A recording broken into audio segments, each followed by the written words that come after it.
The big one, the one we've all been waiting for to start a USL Championship weekend. The #1 team in the league, the Tampa Bay Rowdies, head north to face off against the team chasing them, New York Red Bulls, 2 in second in the Eastern Conference, and already in their short time in the leagues, these two teams have become fast rivals. David Goss and Mike Grella with you here on ESPN Plus from MSU Soccer Park. Mike, as a player, this is what you live for. Yeah, 1 versus 2. Everyone's been waiting for this game. I know I certainly have been. I'm really excited to get this game going. New York Red Bulls 2 dropping points on the road in their last game. Tampa Bay only 1 loss on the year. And when you look at the Tampa Bay Rowdies, it's been by committee for sure, but one big name sticks out, and that's Sebastian Guenzati, the star striker up top. Yeah, Sebastian, a guy I actually played against a few times.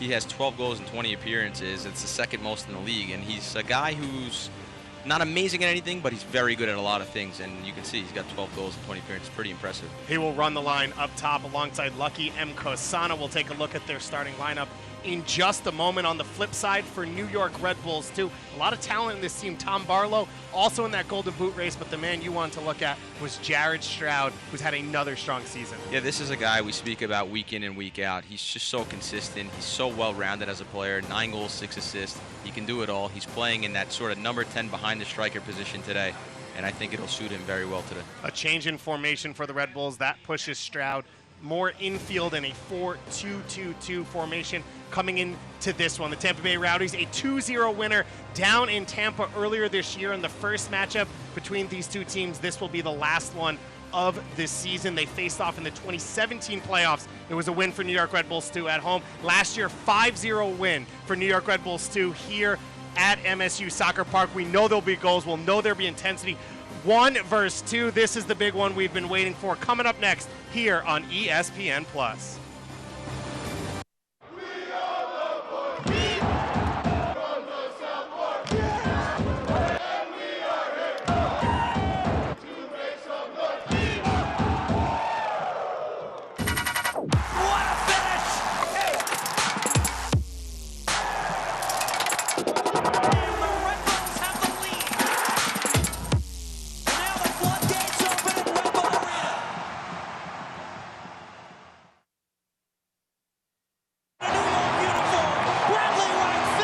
With MSG Go, the game goes where you go.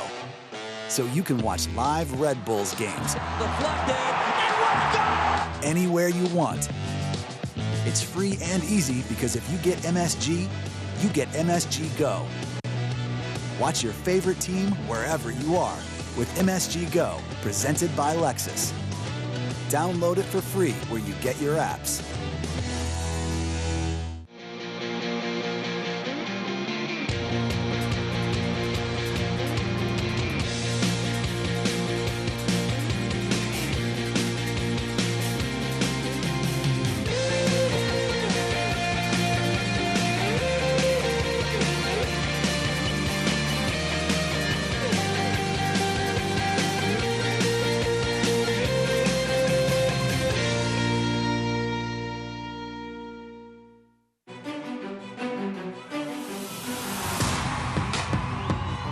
Lema gets it back. He will take a strike.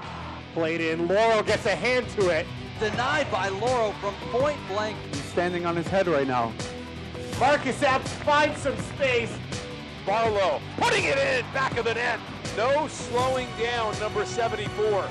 New York puts the exclamation point on this one tonight.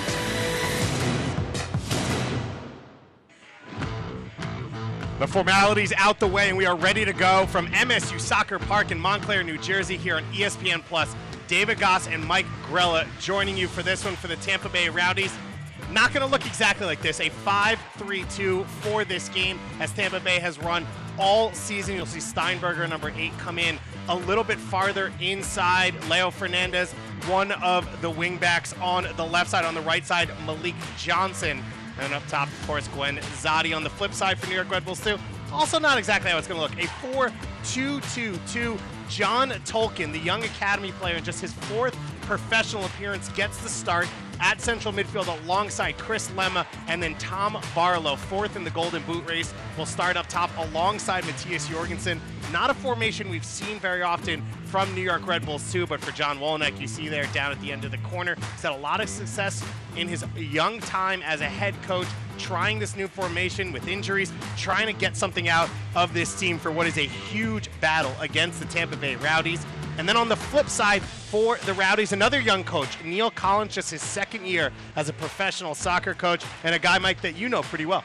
Yeah, I played together with him at Leeds United. Really nice guy, a warrior, a battler. From what I got from speaking with the players, he coaches the same way. This is his first full year in charge, and he's done really well so far. They're in first place by 5 points. So. Last year, Tampa Bay finished the season in 12th in the Eastern Conference. This year, sitting in first place. Just one loss on the season. You thought that was a typo coming into this game. Yeah, I couldn't believe it. I usually you'll see 7 losses in one draw, but it's the 7 draws and 1 loss. I mean, it's a sign of a team that doesn't give up and a sign of a quality team. Our head official, Luis Guardia, for this one. Tampa Bay Rowdies in their neon yellow kits going right to left on your monitors. New York Red Bulls, too, in their home red kits with red shorts going left to right on your screens, and we'll be kicking it off for this one. I said it, 5 goals here between the two teams. Last year, 6 goals the year before here in New York between these two squads. It's always been fun when the Tampa Bay Rowdies and the New York Red Bulls, too, face off, and the whole league is watching this one. As we get started here, Chris Lemma knocking it back for New York Red Bulls, too. We get this one started as the sun sets here in northern New Jersey. These two teams will play it out under the lights for the final time this year, and it could have a huge decision in terms of who wins the Eastern Conference seeding and potentially home games going forward into the playoffs. Malik Johnson, his first year with the Tampa Bay Rowdies, coming from Toronto FC2, TFC Academy player. Playing out on the right side, Tariq Murad will play right center back in this 3-man back line. Pepe Diakite, as well as the young man Caleb Richards, the team leader in minutes, just 20 years old, coming over from England and has helped solidify this Rowdies back line on loan from Norwich. A change in goal for this one. John McCarthy, who has started 19 games so far this year and has 9 shutouts, not in the starting lineup. Macklin Robinson, the 25-year-old, getting his second appearance of the year in goal for Tampa. Little Soccer 10 is here to get started. Tolkien with the early ball through, knocked away. And Poku recovers possession. Kyle Duncan steps high. The Rowdies able to force him wide. Buckmaster pushing forward. Out wide for Epps. Marcus Epps 1v1. Help here from Oduro, and Epps will blast that one over the top. Yeah, not a good final product from Epps there, but good start from Red Bull 2 on the front foot. You see Epps here trying to find some space. Mike, explain to people 4-2-2-2. What does that mean? What's the change in roles for these Red Bull players? As you would imagine, what the formation looks like, there's a lot of players piled up into the middle of the field. So it's when you're playing a 4-2-2-2, you've got a defensive line of midfielders, you've got a more attacking line of midfielders ahead of them, and then you've got the 2 strikers ahead of them. So very narrow formation, which can sometimes be a positive thing and a negative thing. And for you as a player who would have played and where we'll see Jared Stroud and Marcus Epps, as Emko Sana there, able to barrel over Duncan, keep possession for his team. What did that role mean for you? How did it change what you did? Like John, I think what John was saying before the game, there's a little bit less pressing in this formation. It's more being compact. You're sort of protecting the middle of the field, where a lot of coaches and people will say that the middle of the field is where the game is won and lost. So you have a lot of numbers in that area, and when you're playing in that position, part of your job is creating, and a lot of your job is also getting out to guys and making sure that you're closing that space in the middle of the field. Sean Nealis, the rookie out of Hofstra, lofts that one out. John Tolkien getting the start in central midfield, just 17 years old, the New York Red Bull 2 Academy. Jean-Christophe Kofi suspended for this one with yellow card accumulation. Kyle Zayats sitting about 5 feet to our right now with a broken nose, so he's out for this one. And with the injury to Christian Casares, alongside the MLS team, Vincent Bezecourt not available for this one for New York Red Bulls too. So Tolkien, who has started one game in his pro career, that at left back, steps in central midfield for this big one. I'm excited to watch the partnership for Red Bull too as well with Tom Barlow and Jorgensen. I think they really complement each other. Tom being that more powerful, hold-up, fast guy, really dangerous in the box, and Matthias, he can do a lot. He's got a really nice skill set, creative player, and I think they'll be a handful for the Tampa Bay backline tonight. Barlow, 8 goals in 6 games to start the year. Made the debut with the Major League Soccer team, and Jorgensen has taken over that center forward role for Barlow since then. For Jorgensen, 6 goals in 11 appearances for him, 3 coming in a hat trick here against Birmingham Legion, but you feel like this is his best role as more of a second forward. I'm not sure if I would say that's his best role, but I think for sure he could be a guy that plays out in the wings just because of his pace.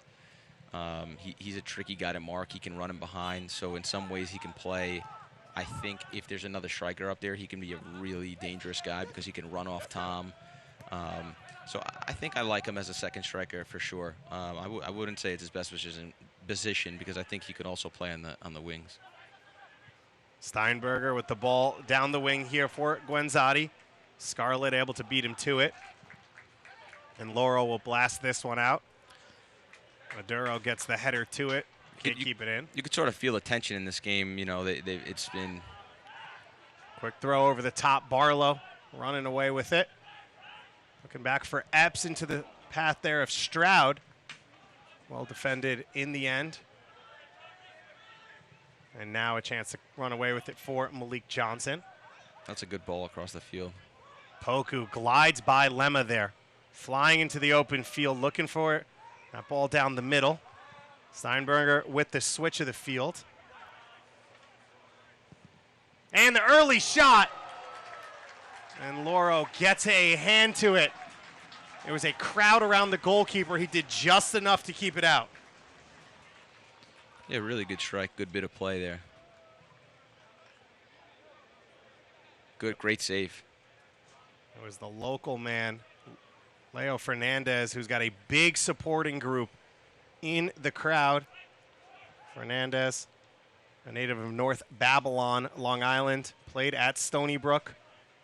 His second year with Tampa Bay, played in the area with the New York Cosmos a little as a professional, a long career with the Philadelphia Union, and enjoying his third year in Tampa. 3 goals and 5 assists, which is good for 4th in USL Championship. Will be Fernandez on this left-footed corner. Floated to the far post. Headed away by Nealis. Oduro heads it back in. Guenzati goes down in the box. He wants the penalty kick. Luis Guardia says no, play through. Barlow heads the second chance away. Guenzati a little bit too soft there. He's just looking for the penalty. Going back to Leo Fernandez, a guy that I trained with in the offseason a few times. He's really an impressive player. If you're a creative guy, a wing back, someone who plays in the number 10 position, watch Leo Fernandez. He's a technical player, a smart player, and he really is a high-level player in my opinion. And you see Duncan there leave his foot out. Hits Guenzati. In general, you never want to give the referee a chance to make that call if you're Duncan. Yeah, you've got to that risk. You've got to be really careful in the box. So a free kick coming here. Tampa Bay Rowdies pushing the numbers forward. All 11 players back behind the ball right now for New York to defend. Fernandez floats this one in. First header won by Tampa. Alive for M. Cosada. And the goal is good, but the flag is up. It was exactly what Tampa was looking for. And the Tampa Bay Rowdies almost taking an early lead here at MSU Soccer Park. Yeah. I think he's just slightly, let's take another look at this.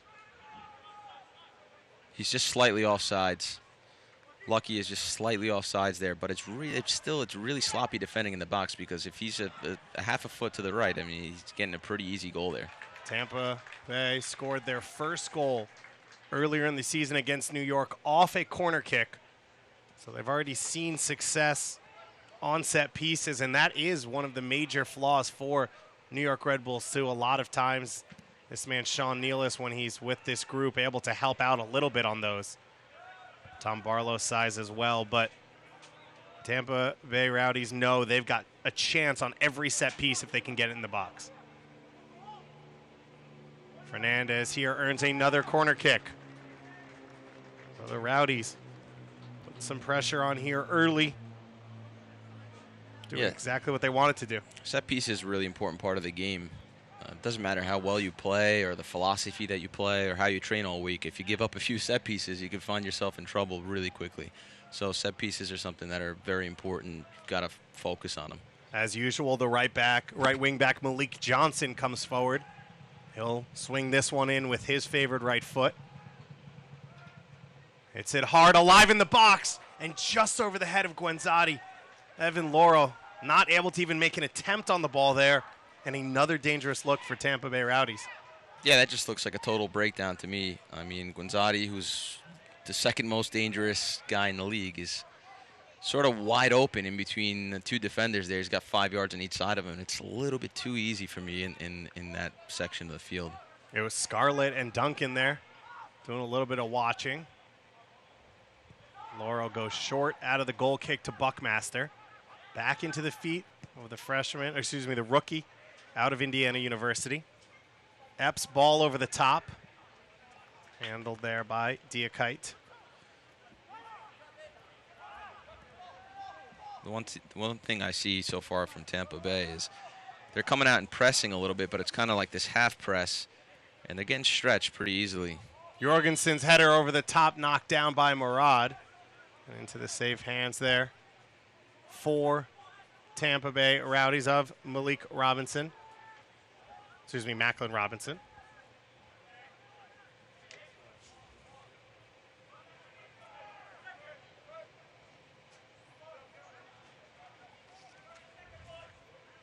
I think there's so many philosophies nowadays about pressing or not pressing or defending, or, there's so much tactical talk. And, really, I'd like to think that whether you're pressing or sitting back, or no matter what you're doing, you're committed to it. And when I see Tampa press, it looks like they're only sending a couple guys. It looks like the forwards are a little bit stranded, and then there's this huge grouping, and that's kind of stuck on the back line. So interesting to see how that plays out. They look a little bit stretched to me. I think if you're going to press, you go for it, and if you're going to be compact and sort of bait them into different spaces in the field, then it should be pretty clear. But for me, Tampa just looks a little bit like they're sending just a few guys out, and the rest are just kind of sitting back. Corner kick coming here. It'll be Malik Johnson to take this one. Out of the Toronto FC Academy. Played against New York Red Bulls 2 with TFC 2. Puts another dangerous ball in. Laurel gets a punch to this one. Stroud can't handle it. Closed down by Adoro. Adoro, the Ghanaian. Man in the midfield alongside Poku. Poku's ball straight into the feet of Scarlett. Mike, how much of what you're seeing from Tampa do you think is affected by New York coming out in a formation and a style maybe that they've not played all of 2019? Yeah, I mean, I think you can see that in the opening minutes here. I think Red Bull 2, to me, look a little bit disjointed. They don't look like their aggressive self. They don't look like they're coming out and pressing guys. They don't look like they're commanding this game. They're sort of just they're a step behind in this first 12 minutes for sure. Maybe it's the formation. Maybe it could be tired legs. Could be anything. Could be, this is the biggest matchup for them all year. So, like I've said, very interested to see how this pans out, because Tampa is more physical, a little bit fitter, a little bit of a better team than what they're normally facing. So, a young team on the field for New York Red Bulls too. Tom Barlow and really Jordan Scarlett, Evan Loro, the experience in this group as Duncan can't fried Stroud. You've got two rookies on the back line in Nealis and Buckmaster. A teenager in central midfield in Tolkien, as well as up top in Jorgensen. So you talk about a big game for those players. You have to learn how to manage your emotions in games like this. Yeah, absolutely. And you could see Tampa's up for it. Rebel 2 is certainly up for it. Their mentality is always spot on. But this is a more important game because the pace of it's going to be a little higher. There's something on the line here. Both teams 1 versus 2. So this is a game where a lot of these younger guys are going to have to really hit the ground running and figure things out quickly. And either way, at the end of this night, they're going to have a really good experience and something that will make them a better player at the end of the night for sure. Tune into ESPN3 on July 31st at 9 p.m. for Wednesday night soccer contest in the land of enchantment. Two of USL's newest clubs battle for playoff position as El Paso Locomotive travels to New Mexico United. See it all July 31st at 9 p.m. on Wednesday night soccer.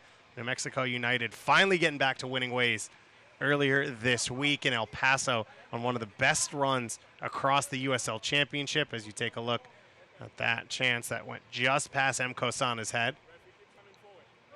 Should be a fantastic matchup out in New Mexico. Those two teams both coming into the league this year, but with that vicinity, how close they are to each other, the first matchup was awesome to watch. Through ball here for Jorgensen. Handled well there by Diakite. And it looked like that might be the first chance through for New York. Really good challenge from Jordan. Jordan Scarlett trying to handle it while all the ground. Now Tolkien can't keep possession. Flying forward is Johnson. He's got M. Kosana. He finds the striker, cuts in on his right foot, and the shot blocked in the end. And the offside flag went up. Yeah, M. Kosana there, lucky he goes off sides. It's surprising to me because you can see the line from where he's standing. I think when you play as a striker and you're in between the defenders, sometimes it's hard to see the line, but when you're on the side there, you see the line the whole time. So for an experienced player like himself to go offside in a really good situation is surprising to me. The play before that, I like to see what Red Bull 2 did there. They're sort of pinned back. They haven't had much of the game, but you have to be able, when you get pinned back and you're in a tough game and you're in your own end a lot in the first 15 minutes, you have to have a weapon, a counterattacking sort of way of responding. You can't just get pinned in and give them the ball and then get pinned in and give them the ball. You gotta have some sort of counterattack, and you see there, Jorgensen and Tom almost got in that last play, and it's important to if you're getting pinned back, have that counterattacking weapon and sort of threat. Malik Johnson called for the foul, trying to hawk the ball off of Kyle Duncan, and then a little talking to from the referee after that as Jorgensen goes out wide, links up with Stroud here. Can't find a teammate. And Kosana all the way back to his goalkeeper. And Nealis will put it right back in to the box. Diakite heads that one cleanly back to Macklin Robinson. Robinson, I said his second appearance of the year, spent last year here in the New York, New Jersey area with the New York Cosmos and at DePaul University. A ton of experience for Robinson, a big game for him to step into here in place of John McCarthy. McCarthy warming up before the game, but not on the bench for this one. It's Chris Konopka, the veteran, the backup here for Neil Collins. Buckmaster battling it out. Long ball for Jorgensen. Murad with the mistake back pass. Jorgensen gets by the goalkeeper, and he'll tap it in. The young Dane puts his team on top, and New York Red Bulls 2 ahead of the league leaders here at home. That's exactly what they're looking for, a mistake, something to pounce on. Jorgensen, I'll tell you, has deceptive speed, and I think the goalkeeper there, he really thought he had a chance at that and was nowhere near. Jorgensen just too easy for him, too quick, and gets a very easy goal in the end. But off the soft back pass, Robinson, the goalkeeper, has to try and go for this ball. I suppose so. He's in a position where he's sort of committed and he has to go for it no matter what. But that deceptive speed really didn't give him a chance. He didn't even make it awkward for him. It's just Jorgensen just in control that whole time because of that speed. But exactly what Red Bull 2 are looking for. You could say quietly or not, but 7 goals on the year for Matthias Jorgensen, his first year in the United States, coming over from Denmark at Odense B. And that is a huge start for New York Red Bulls 2. They had to chase from behind the bulk of the game down in Tampa. And now they have a chance to play from a lead here at home, which for New York it means opposition teams at some point, they have to extend themselves, they have to push numbers forward, and that's where the New York Red Bulls 2 love to be in. New York Red Bull 2 is a tough team to be down against, especially in their home stadium. So they definitely have the upper hand in this game right now. But before the goal, they were really not in the game. They're sort of not really doing much. Don't look like themselves, and then they pick off one ball and get that goal. And that's what the game's about. The game's about winning and scoring goals. So Red Bull 2 sort of just kind of bid their time, and Jorgensen pounced on that. Really, really excellent. It'll be tough for Tariq Murad there. Experienced center back, has started 20 games this year, was a linchpin piece for Louisville City and their early success, including the 2017 title. Became a full-time starter after he joined the team midway last year. 13 starts in 2018, but Murad not mistake-prone, to say, along that back line. The ball bounces over the end line. It can be a funny game, this game of soccer. Tampa's sort of had the game. They've had the better play. They've switched the ball. They look stronger. They look like they're in control. Red Bull 2 look like they're not really comfortable in this formation. They don't look like themselves. And then, they look like they might get scored on a few set pieces, really sloppy defending. And then, bang, and a chance comes out, and they're up 1-0. Red Bull 2 is up 1-0, and Tampa's down. So it's just a funny game because I think Tampa really started well. And they've had their looks. They've had their opportunities. We saw the shot from Fernandez, tipped wide by Loro. And all the set-piece opportunities that have fallen to Tampa Bay in the box, including the shot put in by M. Kosana, but from an offside position. You can see Neil Collins there in your screen, up off the bench. For him, though, as you said, they've played well. There's not many adjustments or tweaks he's going to make here. Just needs that little bit more quality from his team as Loro gets pressured into the clearance. And Stroud puts the brakes on to earn the foul. Quickly taken by Lemma. And Diakite able to touch that one. Otherwise, Tom Barlow may have been in on goal. And the foul will go against Nealis here. What I'd like to see from New York Red Bull 2 now is managing the game a little bit better. You're up 1-0, and I understand you're trying to play quick and you're still trying to put them on their back foot because it's your identity and it's what you do. But at certain times in certain games, I think you need to be able to manage the game as well. So what I'd like to see is them keep the ball and maybe let Tampa chase it around for a little while, switch it and be patient with it, and let them sort of get disjointed and unorganized and then find the weaknesses and find the holes to open them up. Instead of just playing this it's really direct still, The Tampa Bay Rowdies, the number 2 defense in the entire league. New York Red Bulls 2, the number 2 attack by goals scored in the entire league. So a question of which will win out here as Diakite goes flying through there. He's able to win that header. Diakite not taking any prisoners tonight, man. That was a really good challenge. Fans, you can follow the New York Red Bulls 2 and the rest of the USL Championship all season long on ESPN+, home to USL, MLS, UFC, and more. Join the over 2 million sports fans who have already discovered ESPN+ and watch the championship live every week. Sign up today at espnplus.com.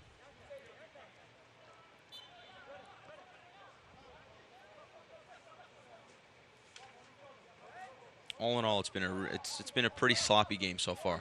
It's been set pieces, the goal off the mistake, balls bouncing around a lot, and surprisingly, I know that first card ready to come out here. This game has definitely been physical. We've seen about 5 fouls called between the two teams over the last few minutes. Yeah, this is a high-level game. I think the physicality of it is definitely higher.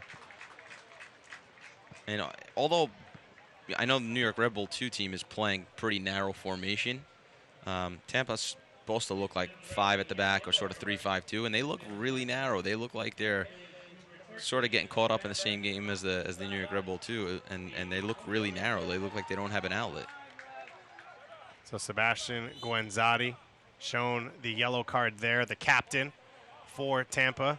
But you see maybe for the Rowdies with those 2 forwards up top, the 3 center backs kind of maybe pinching in a little bit more even in possession, worried about those 2 forwards which is maybe taking away some space for the wingbacks to get wider. Yeah, absolutely. I just think that there's really not a lot of width from both teams. I mean, Tampa seems to open up when they get the ball a little bit more, but there's really not a lot of width from both teams, and there's a little bit of a frenziness and sort of panic on the ball from both teams. Stroud with the calm ball there for Barlow.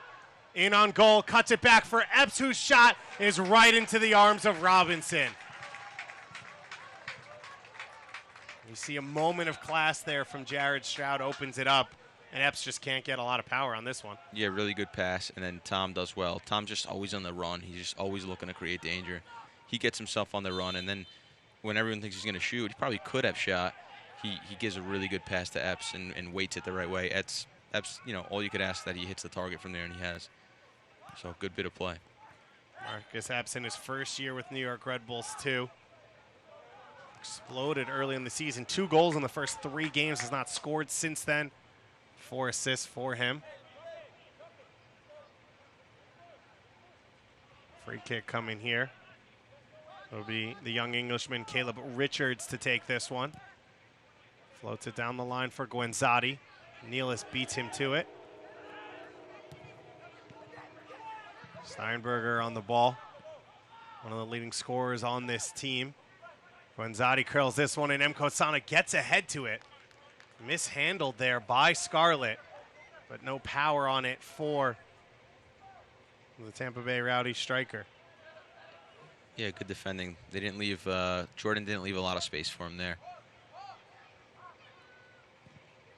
Evan Laura, one of the league leaders in saves on the year. 45 saves for New York Red Bulls, too. Stroud now 1v1 with Johnson. Poku coming over to help. Stroud gets the cross away. And Robinson able to take that one cleanly. And as you said, frenetic between these two teams. Not totally surprising because they are two teams that normally like to press, which causes frenetic games. But they haven't pressed. They also haven't really been composed. As you said earlier, it's kind of been in between for both these sides. It's been a really scrappy game, and a game of there's quality players, there's quality coaches, but the game hasn't really been quality yet, and it's because it's a big game. So it means a lot to the players. So they're getting around the field, and there's a little bit of a panic on the ball, and the guys are a little too narrow. So you sometimes see that when one plays against two and top teams play against each other, you sort of get this more gritty, sort of a little bit less quality game. You've seen physicality both ways. Fernandez took over Buckmaster a few moments ago, and now a yellow card coming out for Kyle Duncan. You got to think that one partially because it looked like Guenzati was off and running if he picks up that ball cleanly. Yeah, I've been impressed with Guenzati. He's done a lot. I mean, you haven't seen him with a lot of quality or anything like that. I don't think he's going anywhere in that situation. The ball's behind him. No, I don't think there's any reason to foul him. I mean, unless it's really not a foul, But I've been impressed with Guenzati. His work rate has been impressive for someone who has 12 goals, and the game's not really going his way right now. He's not getting a lot of chances, but he's really closing guys down and running and pushing on his teammates. So I'm impressed with his character so far. Another one with a lot of family in the crowd, raised in Fresh Meadows, out in Queens, played for the New York Cosmos for 3 years before heading to Tampa Bay, originally out of Uruguay. Poku to take this free kick. Nealis wins the first header. A lot, Mike Grella, of Long Island power out there on the field. You've got to be feeling strong right now. There's a lot of good players in Long Island. Do not say that. I'll That's tell you. true. I mean, even in my day, well, my day was not that long ago, but but there were so many good players that I grew up with. Just even in my high school, so many talented players that were around. And now that these platforms are available for players at the USL level and the MLS level, you're seeing a lot of these really good players get opportunities where before they were not getting those opportunities. Big switch there from Poku. Johnson, one of those players out of the professional academies. Murad almost gets taken out there by Stroud. Back on the ball. Beautiful curling ball there from the center back. And now Fernandez. The 11s facing off there on that near side.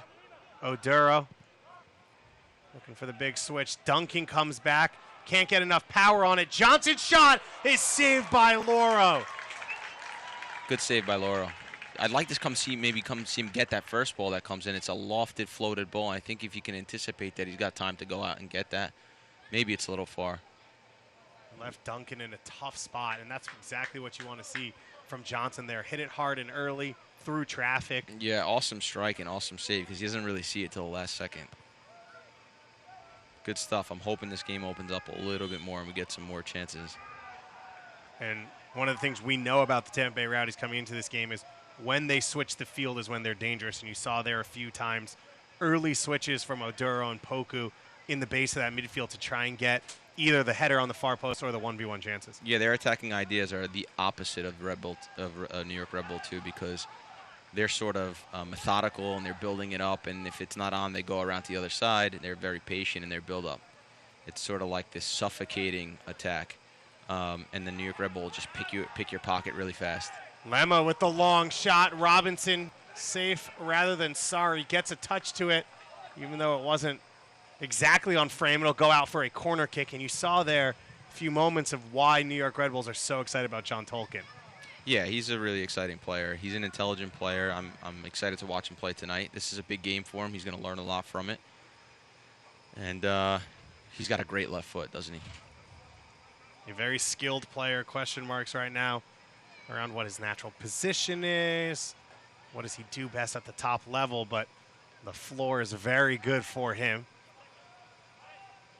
From a technical ability and, as you said it, from a soccer IQ. Steinberger able to pick this one up. New York trying to recover. Guenzati off and running. Holds off Nealis and Lemma and keeps possession for his team.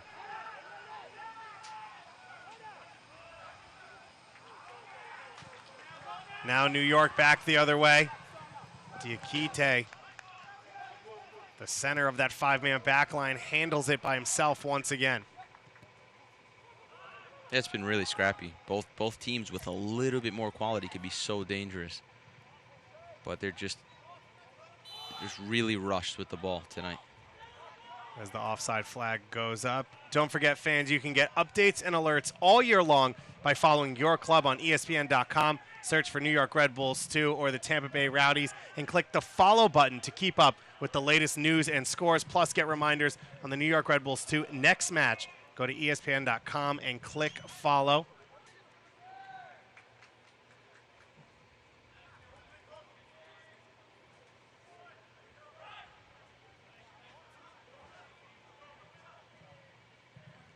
Yeah, I think the game has slowed down a little bit now. Red Bull 2 have been able to pass the ball around, open up a little bit more. I think we're going to get a much better game the next 10, 15 minutes. Well, as you say that, Kyle As I Duncan say that. refuses to listen to you. Yeah, He but turns one over. Red Bull idea is just sort of, they're a little bit more sloppy, a little bit more direct, and then they're just looking to pick off that ball from you and go flying at you. Barlow chasing down Poku, who gets it wide for Johnson. 1v1 now with Duncan. Johnson trying to get by the fullback, and Duncan able to hold him off and earn the foul call. And there are the question marks around Kyle Duncan. And that's one of the things the coaching staff wants to see from him. Can he defend when he's isolated out wide? Similar to what Kamar Lawrence has shown to do in his career, and that time he handled it. Yeah, from watching games, I've been a critic of his as well. I've asked questions of whether he can, is he actually a defender or is he sort of like a winger that plays there? Because he's very good with the ball, he's deceptive, and I've seen him, make a few mistakes defending, but tonight he's been really good.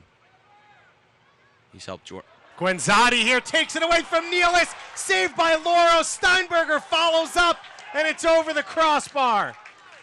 Yeah, almost identical situation for what happened when New York Red Bull picked the ball off. He picks the ball off. He gets a really good chance. Awesome save by Loro. He's there. He's making himself big. He's making it awkward for him. Good save. And now he's made two really big saves. As you said, an almost identical opportunity to what New York Red Bulls 2 scored off of. Sean Nealis very sloppy in that situation. And we've seen a couple times now softly hit floated balls from Tampa the time before that set up Malik Johnson's chance that New York Red Bulls 2 haven't handled perfectly. Jorgensen gets goal side here. He puts it off the hand of the keeper, and all of a sudden it's 2-0. Out of nowhere, maybe against the run of play, New York Red Bulls 2 are cruising against the league leaders. Watch his movement here. Watch Jorgensen's movement here. This is Jesse Marsh's dream. This check back in and then checking, cut across instead of just getting the ball wide. And you see there, he looks like he's going to get it to feet, and boom, he cuts him behind you, and you're in trouble. The defender's caught cheating, and you're in big trouble, especially with Jorgensen's pace, his ability to finish that ball. Really, really awesome movement. If you're a young kid or you're a player in that position, look at that movement again, because if you want to score goals and be dangerous, that's what you need to do. Matthias Jorgensen, 2 goals in this game, starting up top alongside Tom Barlow for the first time all year. And the young Danish striker has put on a show so far in this game. Good movement, good ball, good first time finish. Really good stuff. And for John Tolkien, just his 5th career professional game, he's already got 3 assists in those games. Stroud brings it down. Another goal here potentially, and Barlow has it knocked away. You know, Tom Barlow is just a handful. He's just a handful. You don't know what he's going to do. He takes it down. He's a little bit awkward. He's fast. He's strong. And he's creating a lot of space for Jorgensen, as is the other way. Jorgensen's creating a lot of space for him. So I really like that partnership. I think they complement each other well. New York Red Bulls 2 chasing the Tampa Bay Rowdies over the course of the last few months since they faced off on May 18th down in Tampa. New York Red Bulls 2 right now with a 2-0 lead at home in the first half as Nealis' header not on frame. Barlow keeps it alive. And now Fernandez looking to clear his lines. Scarlett runs him down, keeps possession for the home side. And Mike, Tampa Bay Rowdies dominating at times, the bulk of chances early on, and Jorgensen scores against the run of play. Then Guenzati gets their best chance of the game. Laurel makes a save, and 45 seconds later, Jorgensen makes it 2. Yeah. Heartbreaking goals for the Rowdies to give up. Yeah, those are like gut punches, those two, because you know this has been really an even match. The first 15 minutes, it was all Tampa. Now that the game's settled down, Rebel 2 have sort of stepped into their game. They look like themselves a lot more. They're getting a little bit more space and time, and they've taken their chances better, and that's really all it's been. The last time these two teams will face off in the regular season here in 2019 could be a preview of a potential conference finals or semifinals in the East. These are 2 of the 3 top teams in the league. Phoenix still leading out west with 2 games in hand on these 2 teams. As a yellow card will come here for Diakite, the 3rd yellow of the game already here in the first half. Yeah, Diakite just overly aggressive in that situation. Looks like he gets a little arm bar or a little elbow action on Jorgensen, and that's always going to get called. Top of the box, really dangerous set piece now for New York Red Bull 2.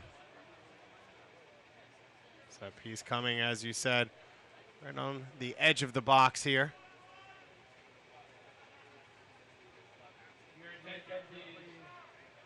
Luis Guardia, our head official, with an active first half already. So Tolkien, in just 4 career games, already moved into 3rd place on New York Red Bulls 2 this season on assists. Just 17 years old, a USU 17 international. What a bright career he has. And you talk about the run from Jorgensen, but from Tolkien, shows his hips wide, cuts that ball back straight down the middle. And it was a dangerous free kick there for New York. Hits the wall from Lemma. And will go out for a corner kick. Yeah, the pass and the run, just the understanding, the timing of that is really high-level stuff. We saw Jorgensen pointing to Tolkien on the celebration to give credit to that pass. New York Red Bulls, too, here at MSU Soccer Park, a 5-0 win over the Tampa Bay Rowdies in 2018, leading 2-0 here in the first half. That over Nealis' head. Tolkien goes it down on the far post, early ball in, and a foul will go against New York in the box. Yeah, if you look at Jorgensen's second goal, you know, for those right backs and left backs out there, you got to really protect that space in behind you before you do anything else. If you get overly aggressive, that's what happens. The attacker can dart in behind you, and you find yourself in really big trouble in a really quick amount of time. And John Wolyniec said this was his hope with those two forwards up top. With that three-man back line, they would find the gaps alongside Diakite and maybe find that exact run that they scored off of. Yeah, it's actually crazy. That was actually exactly what he was, wanted to exploit and do, and the guys have done that. You know, the game has been really scrappy, but when Red Bull 2 have gotten the ball down in the attacking third, they've been pretty good. Diakite's ball on the ground. Tolkien takes it. One back by Steinberger. Sort of like a heavyweight fight. You know, Tampa sort of threw their punches first and looked like they were the stronger team, and then now Red Bull 2 have scored 2 goals, and they've looked like they're in control now. So it's a heavyweight bout. It really looks like one. Steinberger out of Butler University. And that central midfield, Jorgensen can't get that one to roll out in front of him as it takes a clip off the back of his heel. Otherwise, it was a foot race once again in on Macklin Robinson's goal. Yeah, the two, Tom Barlow and Jorgensen, have proven to be a really tough duo to control. They both can run in behind. They both can sort of hold the ball, and they're creating a lot of trouble up there. David Goss and Mike Grella with you here on ESPN Plus. The top 2 teams in the Eastern Conference facing off for the final time in the regular season. Matthias Jorgensen, 2 goals already in the first half. Stroud looking to make it 3 for Barlow on that far post. And the number 2 team behind Tampa Bay Rowdies by 5 points, looking to cut that lead here, and they've done just that here in this first half. Stroud, good patience, tries to sort of set the alley-oop up for Big Tom, but it doesn't happen. Good patience from him, though. So you played with Neil Collins, the head coach? I played with Neil Collins at Leeds United.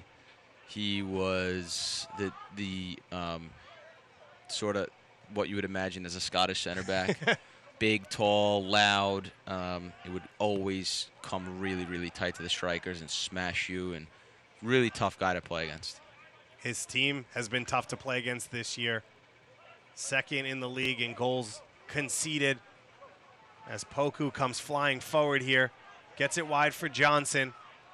1v1 now with Duncan. Each of these have won this battle a few times already. So Duro sitting to the feet there of Richards. Now Fernandez coming wide. Guenzati has it pop up on him. Still alive for the Tampa striker. And it was Steinberger in the end. Yeah, Johnson going at Duncan. What you'll see with Duncan, what he's done really well defending-wise, is he gets close, he closes the space, and then he slows down and gets low, and he doesn't let himself be beat. And that's been successful for him in his defending tonight. Is that he's really doing it properly. He's getting there. He's closing down space. He's not letting Johnson get any momentum with the ball or any confidence, and he's really close, and then he's really down and waiting for Johnson to make the first move, and that's been really helpful for him. Johnson's having a tough time picking up anything against him and picking up any speed or pace against him, against Kyle. Kyle Duncan starting at right back and left back now for this team. Guenzati goes to the ground there, still gets a touch to it. Emko Sana puts the pressure on, and Laura blasts it long. You'd love to see him just be a little bit more patient there with that first touch over the top. It was Lemo with that first time pass. Now Barlow puts the pressure on, blocks the clearance, still inbounds. Looking for a teammate now, crashing. 1v1 for Barlow out wide. Trying to get to that right foot. It falls for Stroud, and his shot goes just wide. And Stroud asking for the penalty kick there. And Murad not happy with that at all. But Tom Barlow doing what he does best, running after this one. Yeah, he's just long and big, and he's a tough guy, and you don't know how fast he is. He gets the ball there. He does actually really like what he does here. He sort of fakes right, then goes right, and you just love to see him pull the trigger at some point there in that sequence. Stroud got the final touch to it as Macklin Robinson came sprawling out at him. Not able to get it on frame. We've been told Tom Barlow registered as the fastest player in the club, including Kamar Lawrence, on some races. And as you said, it's deceptive to say the least. Yeah, for sure. He's a fast, powerful striker. If I had to critique him in any way, I would say that I'd like to see him shoot more. He's had a couple chances to shoot now, and he's really he's got his head up, which is a good thing, and he's looking to pass a lot and create some danger. But as a big striker, I'd like to see him pull the trigger a bit more. We saw him try and set up Epps earlier on. Not able to score there, but Jorgensen has done it twice already in this first half in the 18th and 34th minute. The whistle will go against Jordan Scarlett here as the sun dips down behind the clouds. I'm not sure what that call was, if that was a foul or a handball or what, but I didn't see much. Jordan Scarlett tends to agree with you, and it won't matter because for Tampa Bay, they have been so dangerous on set pieces in this game. This is exactly what they needed in the final moments of this first half. The league leaders trailing 2-0. They go quick out wide. Off to the wing for Fernandez, and Mike, sometimes just unnecessary maybe to take quickly. They've been dangerous on set pieces. Why not put a ball in the box? Yeah, I think with that angle, it's really hard to hit a straight ball on a straight run. It never really works that well, so they try to get it wide. But Poku curls one in. Johnson gets a touch on the far post and into the safe hands for the home side as we have 1 minute minimum of stoppage time coming up. So I was going to say, Neil Collins. What do you think he's going to be saying? What do you think he's going to do at halftime because his team's played better for the bulk of this first half? I think you can give them a bit of energy and a bit of, make sure they go out there and get the second half. I think they were okay in the first half when they controlled the first 12 minutes, but I think it was more because Red Bull 2 were not playing so well. So just bring a little bit more energy, a little bit more bite, and a little bit more meaning when they're attacking. Like you said it's good to be patient, but there's a fine line. You need to get some balls in the box and get some guys chances. So just get the guys to be more aggressive, I think. Some options on the bench as Damo Darrell get called for the foul for Neil Collins. Juan Tejada, who scored twice in this fixture earlier this season, 7 goals in his rookie year. The Panamanian Youth International just returning from Olympic qualifying for Panama yesterday. So he did not get the start here today, but he could be an option maybe up top, maybe out wide, as well as Jan Ekra in midfield to bring some extra energy and juice because this was a perfect half for New York Red Bulls too. It may not have been pretty, it may not have been fluid. Mike, a 2-goal lead right now going into halftime. Yeah, it really took the wind out of Tampa Bay Rowdies' sails. I mean, they've sort of lost their way with the first goal, and then the second one comes, and now they just look like they lost a ton of energy. They look like they're spaced out, and Red Bull 2 they controlled that half for the most part, even though the first 15 minutes was not there, but they certainly controlled it in the second part of that half. You saw that young man, Matthias Jorgensen, just 18 years old, out of Denmark. 2 goals in the first half. The first one unassisted off the mistake from Tarek Morad, and his 8th goal of the year gives New York Red Bulls 2 the 2-goal lead at halftime. 5 points separate these two teams in the standings at the top of the Eastern Conference. New York Red Bulls 2 trying to cut it to 2 in the last matchup between these two sides of the regular season in 2019. It's been all the home sides so far. What do we have coming up in the second half? We'll see in just a moment here on ESPN+.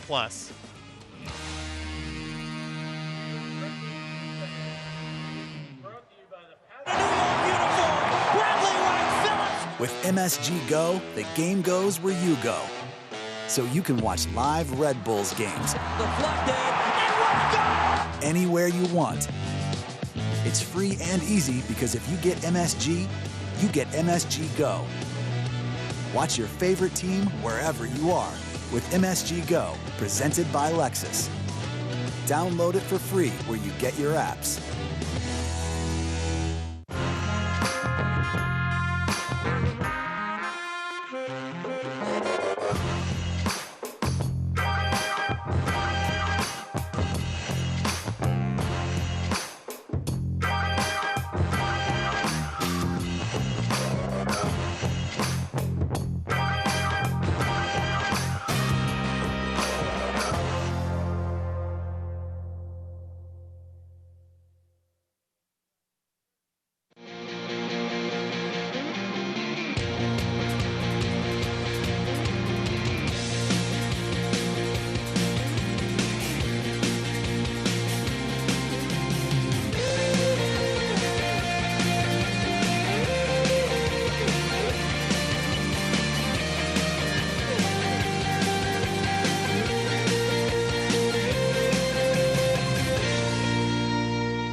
The fans have enjoyed what they've seen so far. David Goss and Mike Grella with you on ESPN Plus, kicking off what's going to be an action-packed weekend in the USL Championship with probably the highlight matchup on Friday night.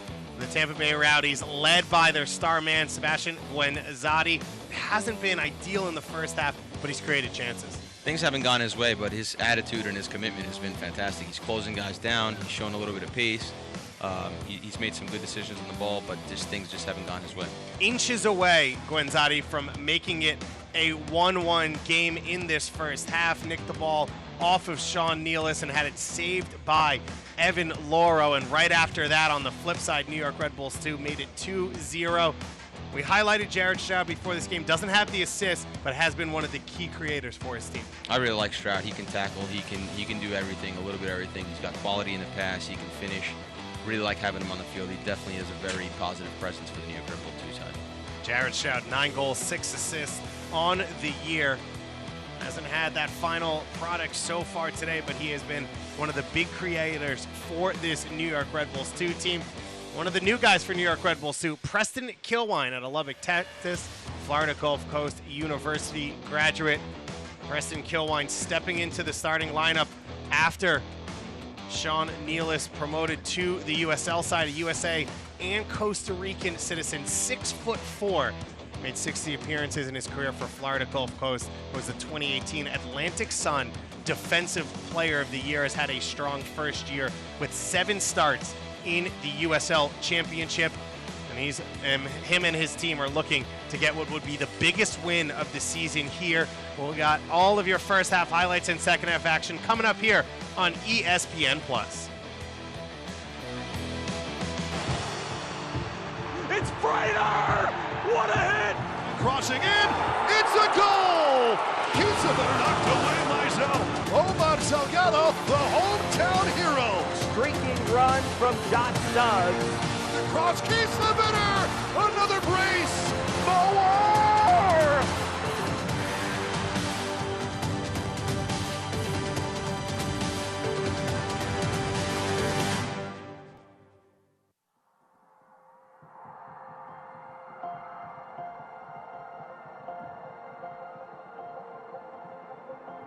There's so much pride in this state. There's, I think, been so much pent-up demand in people who have just been looking for a way to shine and come through, and they're so capable. Some of the best people in the world live in New Mexico. This idea was sort of born from that, you know, why don't we have a section in our stadium that is devoted entirely to the underserved, the underprivileged, you know, maybe kids who would never have the opportunity to come do this, or public servants in our community, firefighters, teachers. It's really about uniting to the community. It's really about seeing positive outcomes for people. When I see a positive outcome for someone and I see someone start to believe in themselves more and understand what their capabilities are, it makes me feel so happy because I think oftentimes people aren't in a situation where they're able to really fully shine. And we have, individually, we have so much inside. It's probably so much more than we're even allowed or think we can give every day. So let's create a platform that gives and encourages giving and encourages community. And I think if we do that, we can make a real change. For example, we have the YMCA coming, so we gave 75 tickets there. There was 150 tickets went to Herman Sanchez Community Center, and then, you know, the others went to other kids in the community that really would not have this opportunity. But by the way, if it was gone and someone else wanted to get in, we'd make it happen. It's for everybody. So it's a way to spread goodwill in our own community to the people who need it most. It's not just about a game anymore. You know, New Mexico's really out there making a statement. We wanted everybody from, you know, Albuquerque to Santa Fe to the, you know, the eastern and western corners of the state, southern. You're part of this team. You're a part of this family. It's a movement really more than anything else, and we want everyone to know that they're a part of it. That's what our name means, United. New Mexico United has been one of the great stories in their first year, and they are part of what is a dogfight out west for the final, basically 8 playoff spots. You look at Ottawa advancing in the Canadian Championship, knocking off Halifax Wanderers. They trail 2-0 in the first half of that second leg. We're able to come all the way back, and they will face TFC in the semifinals. Phoenix, Reno, and Fresno all battling it out at the top of the Western Conference. Fresno really coming on strong, led by Arun Vasilovic at the 10 position. But when you look at the playoff race between 4th place and 14th place in the Western Conference, every team separated by 6 points. Orange County, a huge win midweek, led by Darwin Jones, and the LA Galaxy, too, under Junior Gonzalez, finding a new lease on life. I mentioned it, it's the beginning of the weekend. It's going to be a fun weekend of action in the USL Championship. Nashville SC facing off against Indy 11, who on points per game are actually the best team in the Eastern Conference right now, in a huge playoff implication match. Birmingham Legion and the Charlotte Independence. If Birmingham wants to make a run at the postseason in their first year, that is a must-win game. Memphis 901 hosting the Ottawa Fury. Memphis getting 2 big goals from Brandon Allen against his old club midweek to come back and tie New York Red Bulls 2 late. 2-2, and you take a look at the standings. We have talked already about what this means. New York Red Bulls 2, their final opportunity to play against the Tampa Bay Rowdies this year. They would move within 2 points of the Rowdies with this victory. Indy 11 sitting just behind those clubs, but of course on points per game they are in first. And then you look at the Pittsburgh Riverhounds slowly creeping up the standings, currently sitting in 8th place, but some games in hand on all the teams in front of them. It is a lot of fun to watch the power across the Eastern Conference. North Carolina FC having another bright season this year under Dave Sarakin. You take a look at the stats from this game for New York Red Bulls 2. You knew from what you saw they were going to get outpossessed. They're one of the highest passing teams in the league, but not passing percentages. They give the ball away a lot. That's the case very often, but otherwise very even between these two teams. Shots on goals, but the score all headed towards New York Red Bulls 2. Yeah, Tampa had chances in the beginning that this could have changed the face of this game, and then Red Bull take their first 2 chances. But for sure, Red Bull don't have high passing percentage, but it's part of their gameplay because they pass it in there, they're more direct, and then they pick those second balls off and kind of find Tampa in awkward situations. And one of the things we know, these two teams do not like each other, familiar with each other, these two coaches as well. 3 yellow cards already in the first half. It's been frenetic, it's been fun. We expect to see some great soccer coming up in just a moment here on ESPN+.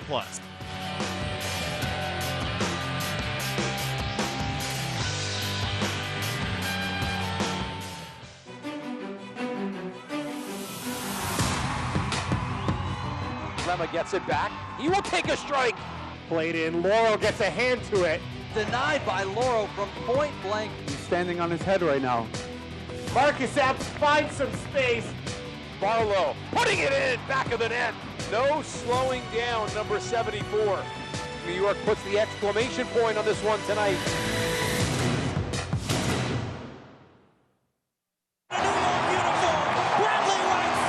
With MSG Go, the game goes where you go. So you can watch live Red Bulls games anywhere you want. It's free and easy because if you get MSG, you get MSG Go. Watch your favorite team wherever you are with MSG Go, presented by Lexus. Download it for free where you get your apps.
A huge matchup between the top 2 teams in the Eastern Conference here at MSU Soccer Park to start the weekend in USL Championship play. David Goss and Mike Grella with you on ESPN Plus, and New York Red Bulls 2 cruising right now somehow 2-0 at halftime. Let's take a look at the first half highlights, and it was all Tampa Bay Rowdies getting the opportunities, controlling possession until this moment in the 18th minute. Big mistake at the back, but really good to pursue it. Good cut inside and simple finish in the end. And that sort of was the end of Tampa Bay Rowdies' energy in first half. They haven't done much since this mistake. Mattias Jorgensen, his 7th goal of the year in just 11 appearances.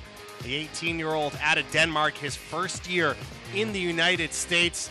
And it would not be it for him in this first half, as he would have another opportunity to hurt this Tampa Bay Rowdies side later on. The Rowdies responded to this goal fairly well. They created opportunities. They had chances. Malik Johnson, the volley opportunity here. Yeah, great strike and just an awesome save. Evan Laro he's been fantastic today. And then New York Red Bulls to double their lead. John Tolkien, 17 years old now, 3 assists in the professional game, and he sets up Jorgensen for his second. Such a good pass, such a good run, and awesome to take it first time. That's a really high-level goal. This is the player New York Red Bulls thought they were getting when they brought him over, the Danish U19 international. He scores 2 in this first half. Tom Barlow's had a couple half chances as well since then. He created this one himself, just could not find the finish.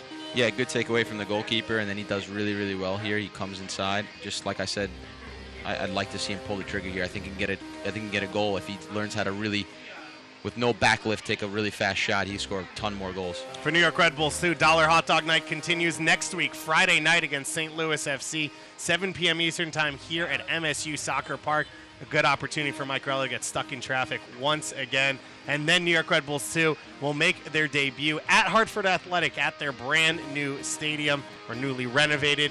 For the Tampa Bay Rowdies, they've got a Southeast Regional rivalry match against the Charleston Battery in their next game, but a couple big ones coming up, especially on the road at North Carolina FC versus Memphis 901, and then hosting Nashville SC, who just picked up Forrest Lasso on loan, a former USL Defender of the Year. A major move here late in the season.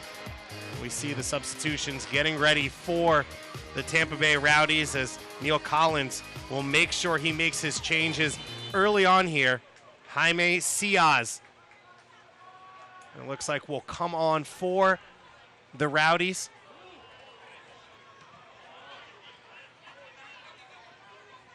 So Ciaz coming on. Zach Steinberger is the substitute coming on, as Lucky M. Kosana will drop deeper here underneath Ciaz and Guanzati, the 2 strikers. So a bold move here from Neil Collins at halftime. You kind of expected something. His team played well but didn't have that final quality. Brings on basically a 3rd striker here for the second half. Yeah, you can tell they have a little pep in their step now. They're really moving the ball around. There's been a bit of energy, and the sun's gone down, so both teams look like they're moving a little bit better here. I mentioned Tejada, normally the striker alongside Guanzati for this team. M. Kosana acquired from Louisville just a couple weeks ago. He's got a goal and 2 assists in less than 150 minutes with the Tampa Bay Rowdies. But Tejada coming back from international duty, maybe not available for this one or for the minutes that Neil Collins would like. So he doesn't get the call here at halftime. A big substitution for this side. Ciaz, just 23 years old, out of Pfeiffer University, originally through the Real Madrid and Getafe academies, as Tom Barlow picks up the 4th yellow card of this game.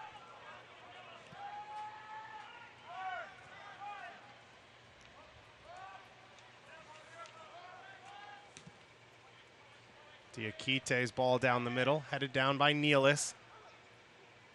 Ciaz looking for his first crack of the game. Yeah, and Tampa now going a little bit more direct. Sort of starting off where they left off in the first 15 minutes of the first half. Another good run here from Jorgensen, stretching the back line of Tampa.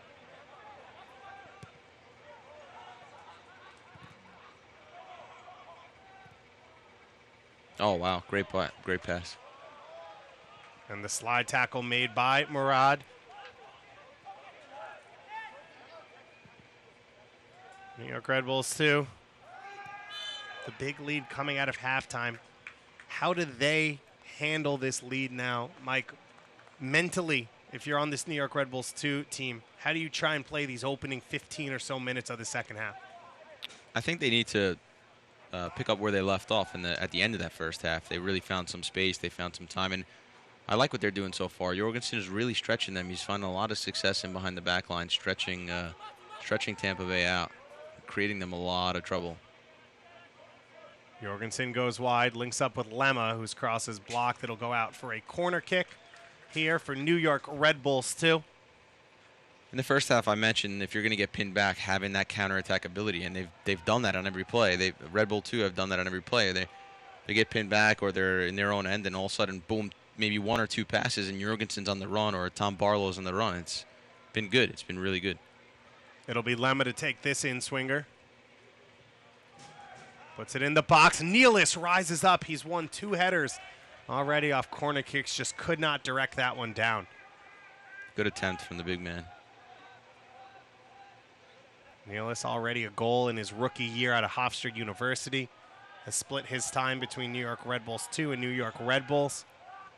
But with the returns of Aaron Long and Tim Parker, looks like he'll be getting the bulk of the minutes here under John Wolenek. Mkosana back to the feet of Fernandez. Poku cleans it up in front of his back line. Ball over the top for Guenzati, who's in an offside position. Yeah, sloppy running from Guenzati and also sloppy pass from Poku. I think Poku's been quiet. I haven't really seen him do much tonight. He's won a few balls, but I think he's been a little bit sloppy with the ball at his feet. He's had 2 moments where he's burst past someone and broken into space, and you see how a back line just scrambles when he starts running into space. Well, we haven't seen it enough from him, and that's been the story for a lot of Poku's career is there are moments where he's the most dominant player on the field, and then there's 45 minutes where he hasn't really shown up for his team in a big game. Yeah, and he has to find that consistency. So obviously the potential is there and the quality is there, but certainly has to find that consistency. A yellow card here for Chris Lemma. Knocks the ball away after the whistle was blown, and then a couple choice words there for Papa Diakite. Chris Lemma, the Red Bull Academy player, in his second year in the pros. Showing a little bite there, the Ridgefield, New Jersey native.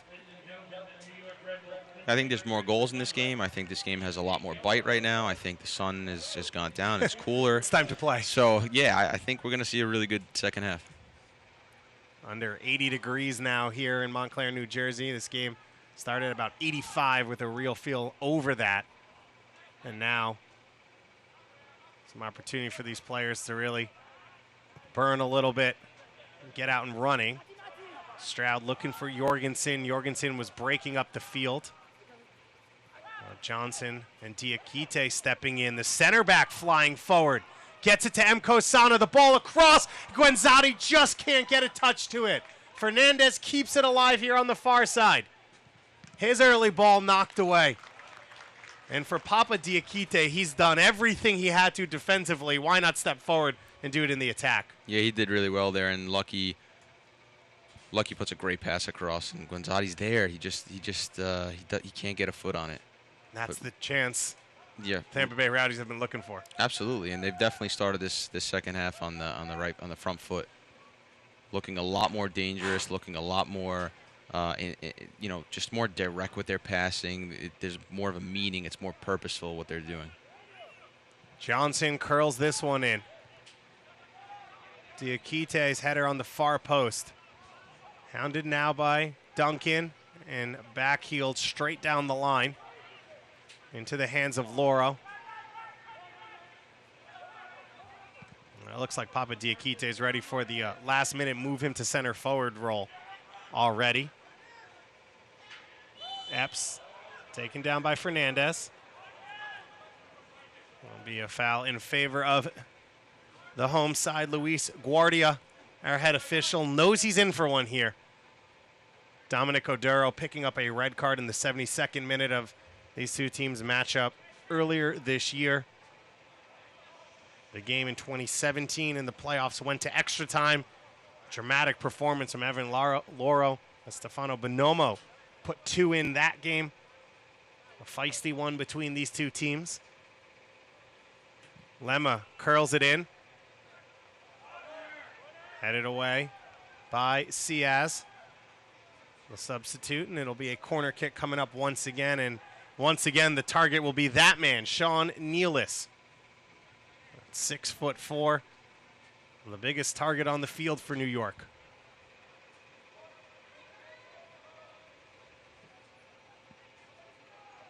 Stroud curls it in. And no one there on the far post. And Stroud holding his head after that one. Cannot believe no one made that run. Yeah, it was a good ball across, and the far post run there get the chance. So there was just no far post run there, it looked like. Sort of everyone just kind of crashes the near and middle of the goal, and there's no one really at the back there to clean that up. Barlow made half an effort to get there and was about 5 yards away. This one headed down into the path of Barlow. Who else but Diakite over to handle that one. What a performance it has been from Papa Diakite in this one. In his second year with the Tampa Bay Rowdies, coming over from Thailand last year. He's played all across the world in Belgium as well as in Canada. FC Edmonton. He has been a huge factor in the base of that defense, one of the best in the USL Championship.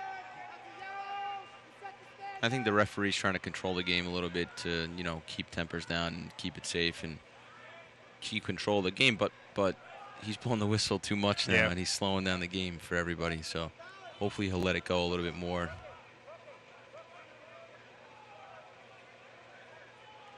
Luis Guardia, our head official, coming over. And he will count off 10 yards now to push Malik Johnson back just a little bit more. Stroud and Lemma, the two standing over it for delivery. Lemma's left foot and Stroud's right foot. Both possibilities.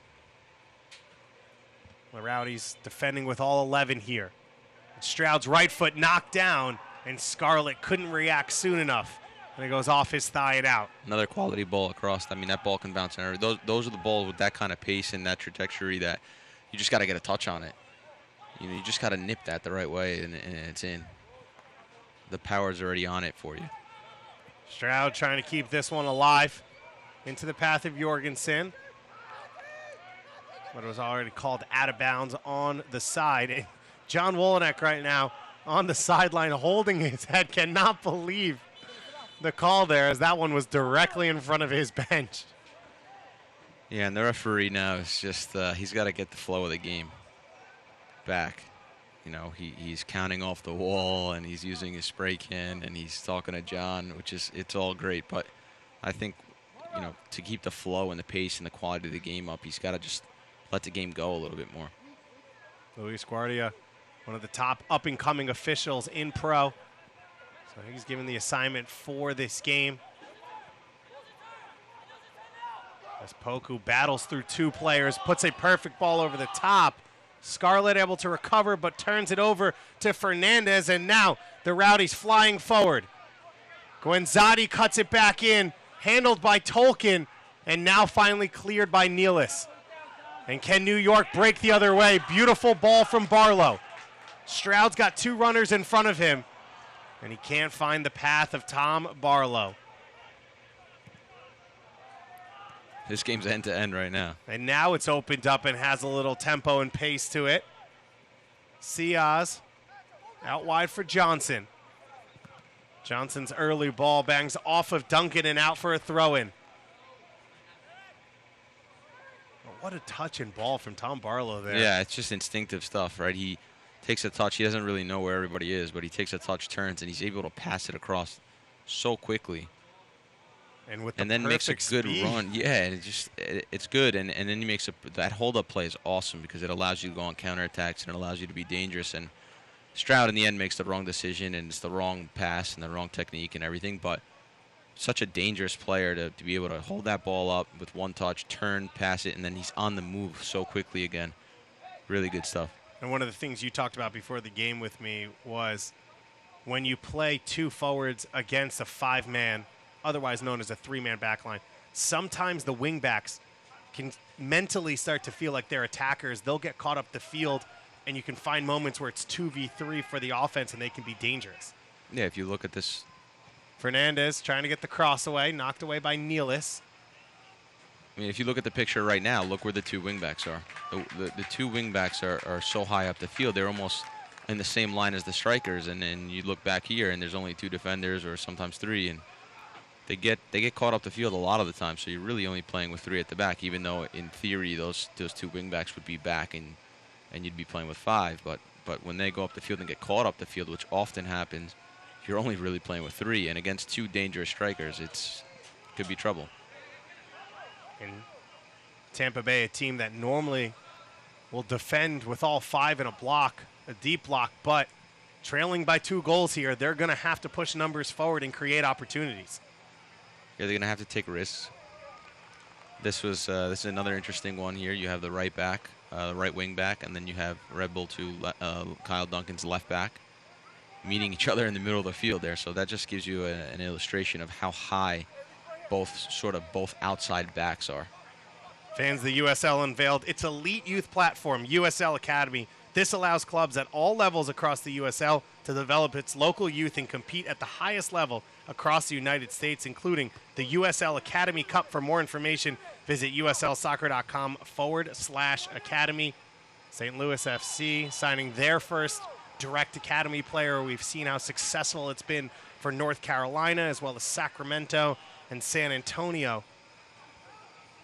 As more and more players get produced and come up through the professional ranks.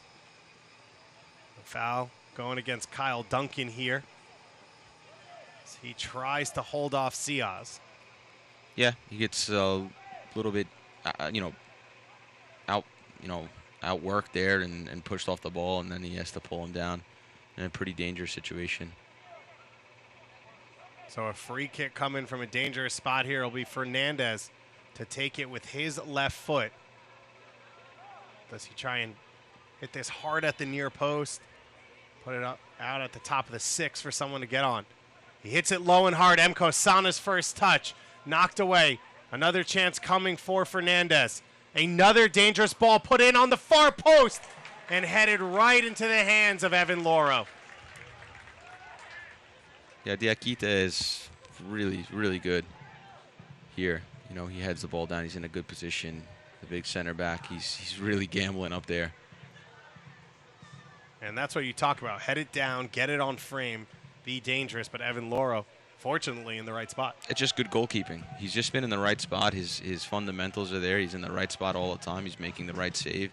He catches that one and makes it look really easy. But he's in the right spot at the right time, almost every time tonight. So he's been fantastic. The all-time leader in starts in New York Red Bull 2 history, Evan Loro. As I said earlier, he has had some tremendous performances against the Tampa Bay Rowdies, including one of the saves of the season in 2017 to keep his team alive on the road in extra time in that Eastern Conference semifinal that New York went on to win 2-1. Duncan will get called for the foul once again here. And that could be a second yellow card here for Kyle Duncan. And New York Red Bulls 2 with the lead are now down a man here for the final 13 minutes. And Kyle Duncan got an early yellow card in the first half, remember, for that nudge in the back on Guenzati on a ball that really wasn't dangerous. And now Duncan, with 2 fouls called against him in a matter of about 3 minutes, picks up his second yellow. I think he's really unlucky here. He's just running and fighting for the ball. His elbow comes up a little bit. Not sure if it's intentional. So Luis Guardia, our head official, he has given out 7 yellow cards already in this game. And the second one now to Kyle Duncan, who will take the long walk back to the locker room by himself. And it was the opposite in May. New York Red Bulls 2 on the road, trailed by 2. The Tampa Bay Rowdies got a red card in the 72nd minute for Dominic Odoro, and New York poured on the pressure. Now it's the reverse. A 2-0 lead for New York, and the Rowdies, 30 minutes here. Up a man, and Fernandez's shot punched away by Loro. What a good strike. It's a fantastic strike. Awesome movement on the ball, and Loro's there again. Really good save. And he pops right up and is right in the ear of the 17-year-old John Tolkien, who will step in for Kyle Duncan at left back, and you see him saying, you got to be strong, you got to be brave here. The header down at the far post, another chance. M. Kosana, and then Oduro hits that one high and wide of everything. Yeah, difficult one on the turf with the balls. The ball gets some wild spin patterns on the turf, so that's a tough one to volley in. But Tampa can smell blood with that red card, and they're definitely going for it now. So New York Red Bulls too. A number of injuries right now with this team. The one thing they have is fullbacks. They've got about 4 fullbacks on the bench if they choose to make that move. Right now, it looks like Jared Stroud dropping in deeper alongside Lemma, and Tolkien slotting in at left back, where he has played the bulk of his pro minutes and where he has split time throughout his youth academy career for New York Red Bulls. But one of the question marks around Tolkien, Mike, is his athleticism. And Malik Johnson has attacked Duncan consistently, and now Tolkien has to step into that battle. Yeah, and I think Duncan got himself into trouble because of his physicality, because he got pushed up the ball a few times and got himself into really awkward positions where he's kind of behind and he's shoulder to shoulder battling guys, and you can obviously see that it's not his strength, Kyle Duncan. And now you see Tolkien has to step into that position, and Tampa Bay, a lot of physical players. It'd be good experience for him, and it'll be good to see how he handles it. You expect to see M. Kosana to pick up some balls down that right wing and create some overloads, as well as Lemma curls this one in. Back out to the feet of Tolkien. Second ball put in. Nealis heads it on frame, and Robinson able to take it in front of Barlow. Looks to quickly launch the counterattack. Dangerous into Poku's feet. Poku able to keep possession around 3 defenders and gets it wide for Fernandez. The Rowdies off and flying now. Neon yellow all across the field. Guenzati 1v1, and Nealis puts it out for a corner. And a substitute coming up here for New York Red Bulls too. So a reaction for John Wolynek from that red card. It'll be his first substitution of the game coming up after this corner kick.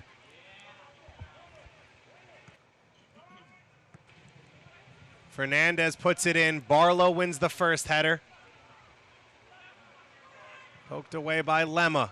Richards keeps it alive. Guenzati chasing this one down on Tolkien. And Guenzati was in an offside position. They were waiting for him to get near the ball.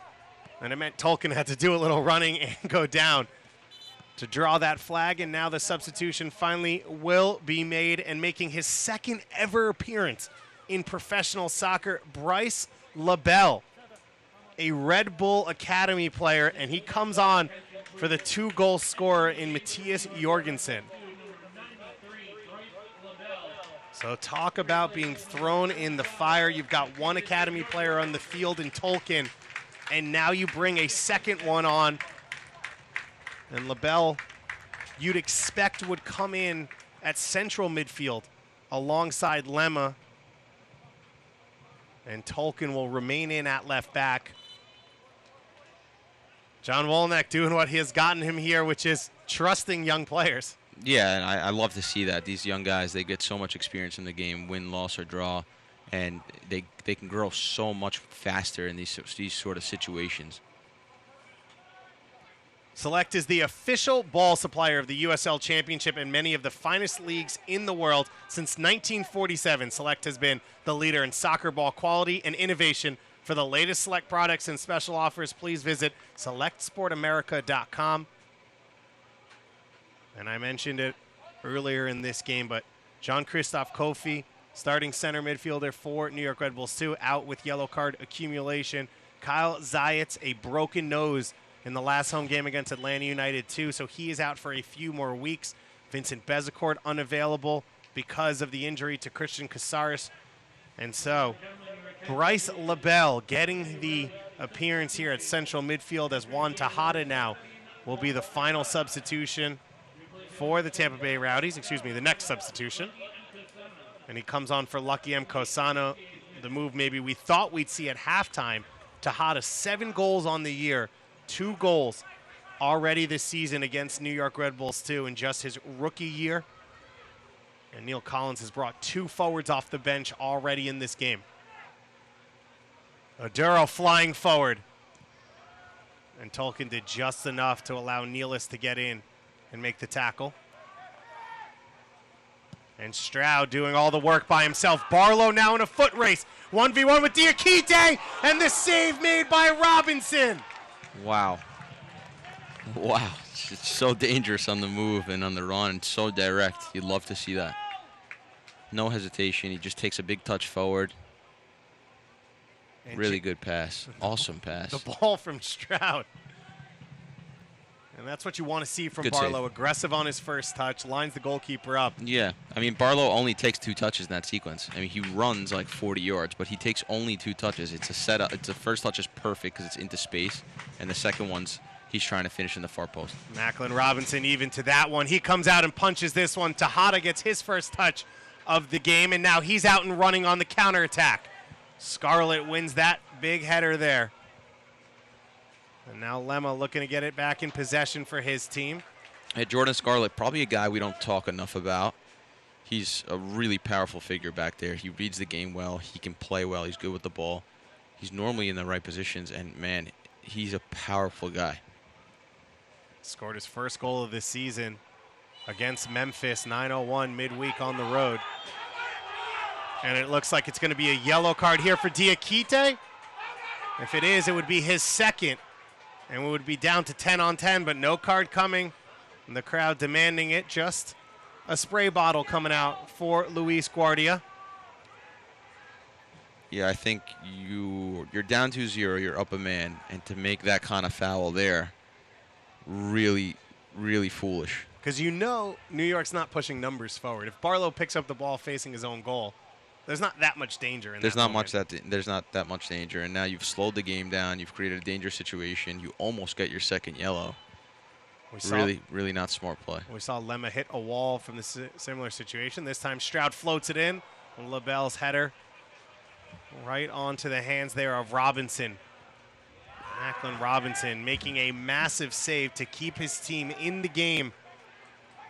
I'm not sure which team has a man down right now. I mean, New York Red Bull 2 look like they're flying. They've gotten the better of the chances. They look like they're in control of the game. They're still pressing. They're not sitting back. Very impressive.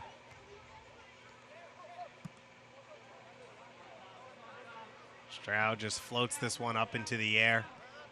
A difficult one for Diakite. He handles it well. Now Oduro under pressure. Epps and LaBelle almost collide there, and it allows Poku to get away with it, and he's off and flying. Kwadwo Poku in space, into the feet there of Ciaz. Ciaz trying to get the shot away through 4 defenders, and Tolkien makes the tackle. John Tolkien sliding in as an emergency left back here. And this ball over the top from Epps, onside from Lemma. Only 1 goal on the season for Lemma. Back to Stroud. Stroud here tries to cut it across the face of goal and intercepted by Diakite. And now Poku going back the other way. This one over the top to run onto, and Loro comes out and takes it safely. What action end to end right now in this one. A lot of action, and New York Red Bull 2 are certainly playing the riskier 2 choices. Like, you could sit back and sort of play smart, keep the ball, slow the game down, and try to get the win. Or you could really just keep going for it, which they've done, and they've been dangerous. In respect to them, they've been really dangerous in the counterattack and in the game. But you'll see when they do attack, they're leaving a lot of spaces and a lot of counterattacking chances for Tampa as well, and that could get them back into a game. The final sub of the game, Dominic Oduro comes off in place of Jan Ekra. Ekra, who started the last game against St. Louis out of Cote d'Ivoire. His 12th appearance of the year. A little bit of an injury situation right now for New York Red Bulls too. It looks like it's John Tolkien down. What a tackle for him to win in the box there. Jordan Scarlett went to ground, and Ciaz was in on his right foot if Tolkien doesn't win that tackle, and he did well. Yeah, he did do well. It was a really crowded area, and guys are diving in. He did well not to create a foul and stand himself up and win the ball there. So really well done. And Tolkien, this opportunity here to play at left back. It looks like Janos Luba is going to be the next substitution made by New York, and that will be in place of Tolkien. So unsure if it's the injury or just getting a little bit more experienced legs out there at left back, but Luba, a rookie out of Fordham University, comes on for Tolkien. Mike, your second chance to see John Tolkien in person up close in this last week. What do you make of the young man? I like him a lot. I like the way he moves. I like the way he thinks. The assist to Jorgensen, really high quality stuff, and he can play left back. He looks like he can play in the midfield. I mean, he's an exciting guy. I only watched him twice, but I think he has a bright future ahead. Epps now off and running. Gets Richards on his hip. And Diakite able to come over and knock that one out. And you see Stroud there on the far post. He knew he had a tap in if that one snuck through.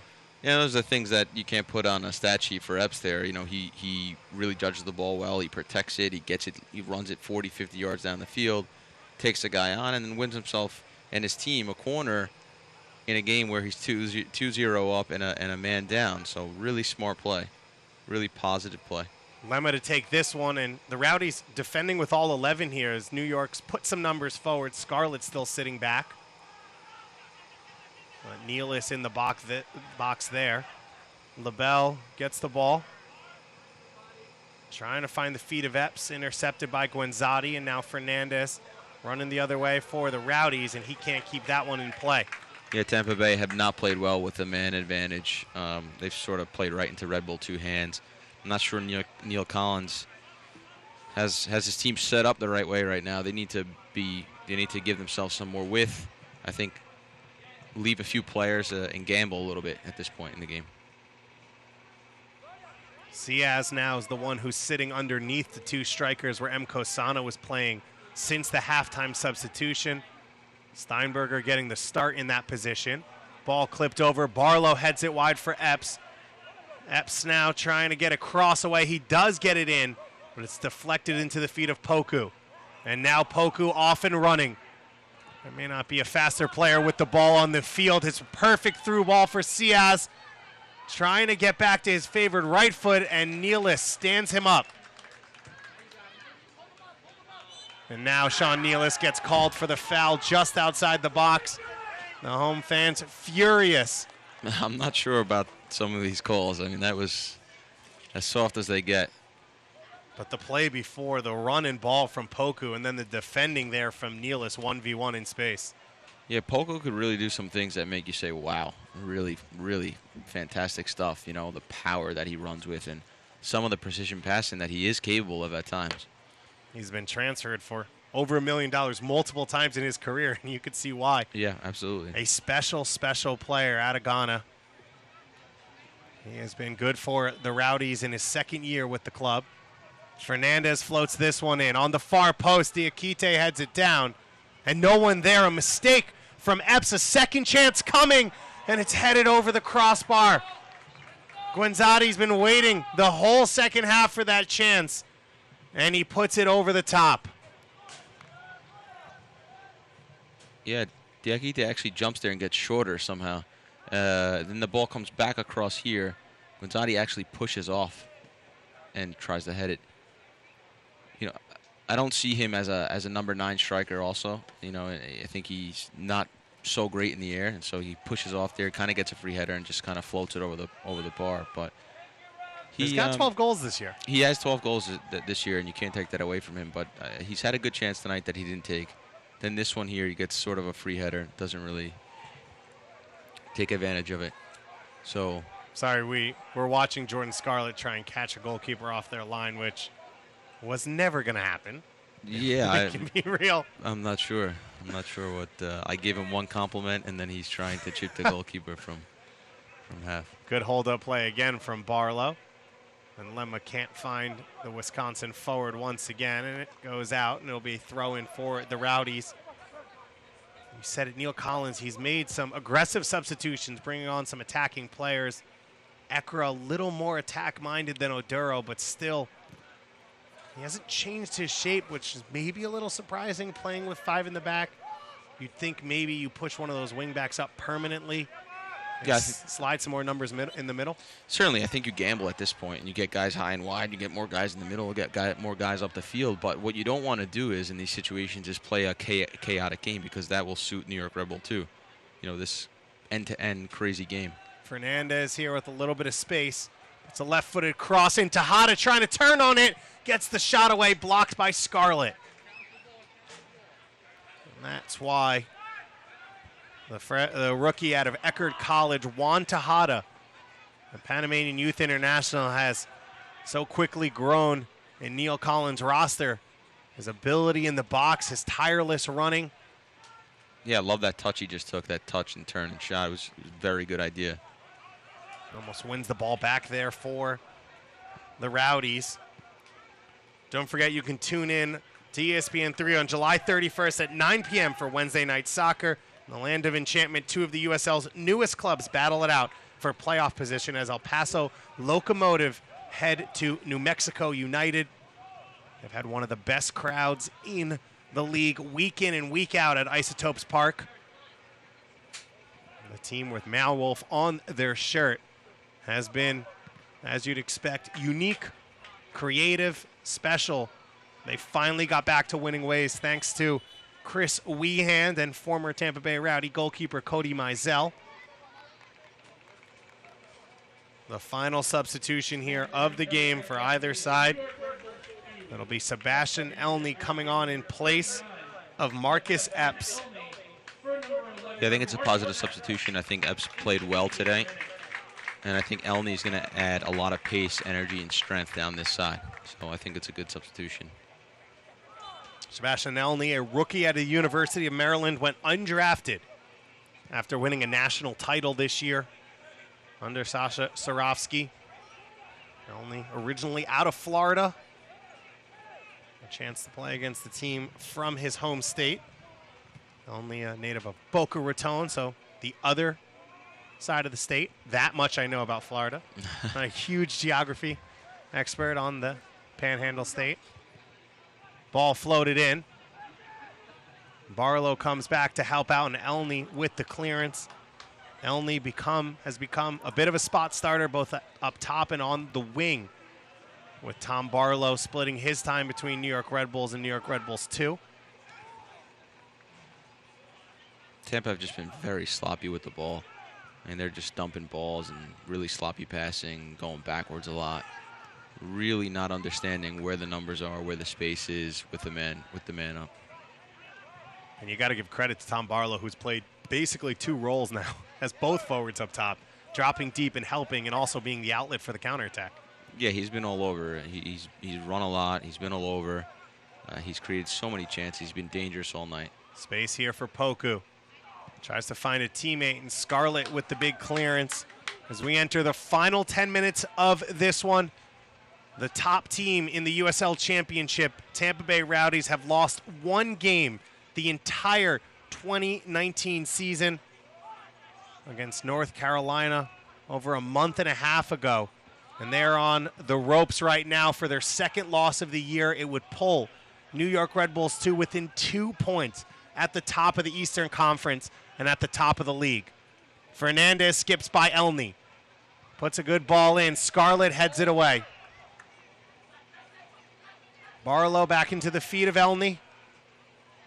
And a battle here, and Ekra comes away with it and earns a free kick for the Rowdies.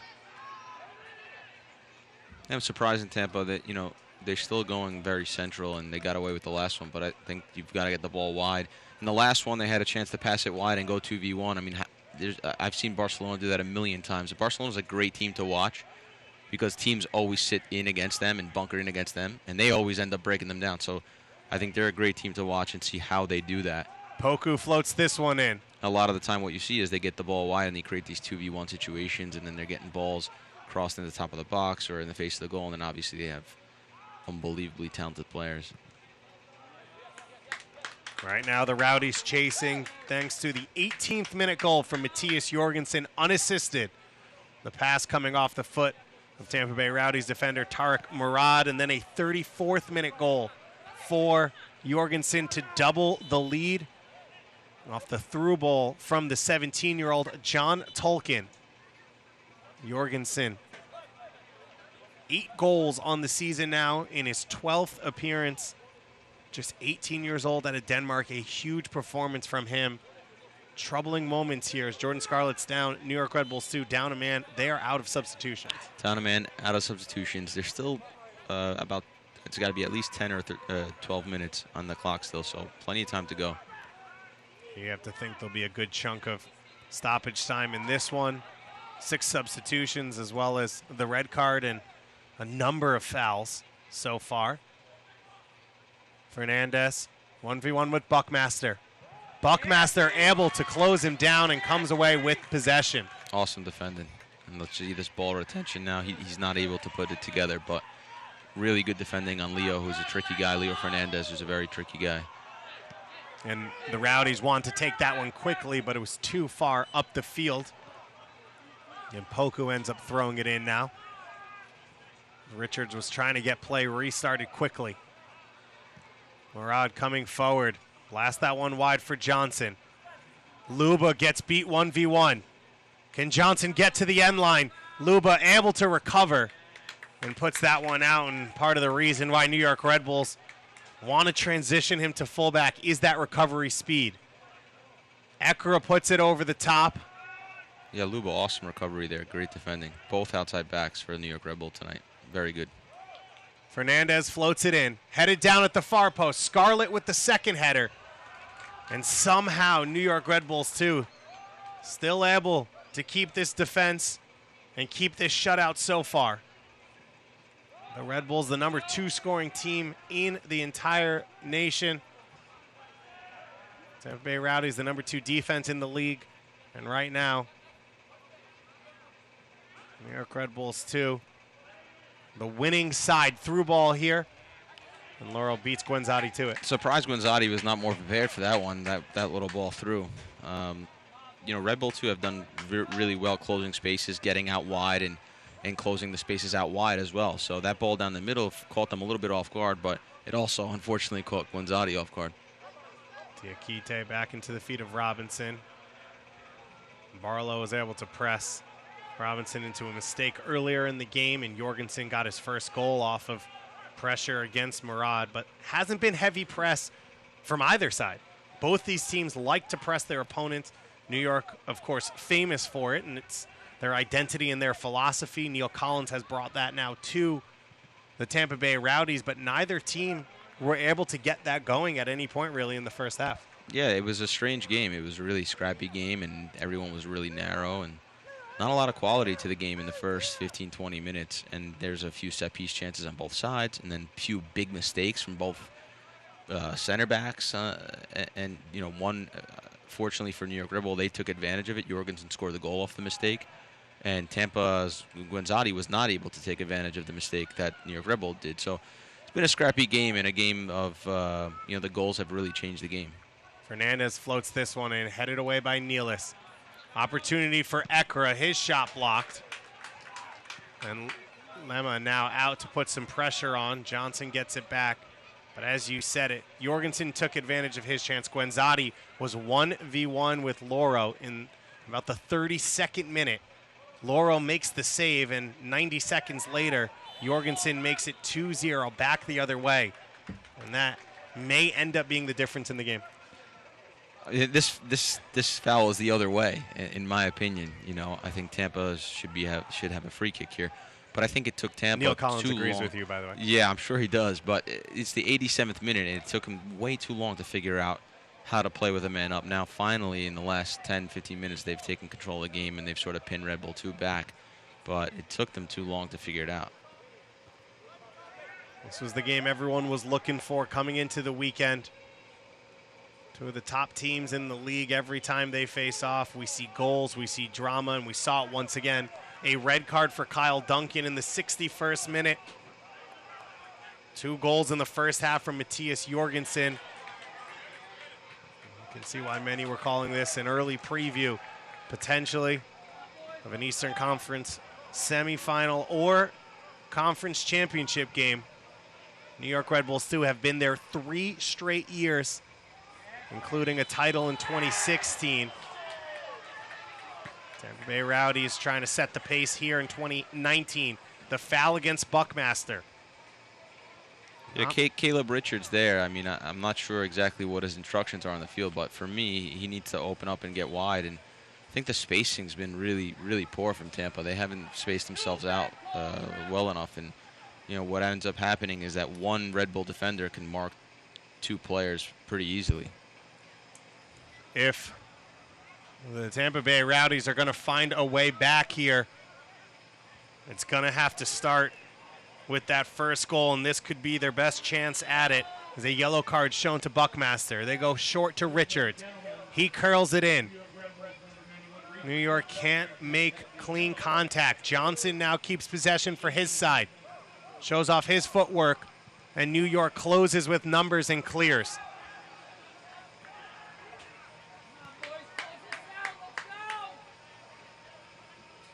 A scrappy game between the top 2 teams in the Eastern Conference of the USL. We have a minimum of 4 minutes of stoppage time coming. So still time for the Rowdies, but it's starting to run out. Yeah, and they've done well now. The space is wide. They've gotten the ball wide. They've whipped crosses in. They're getting corners.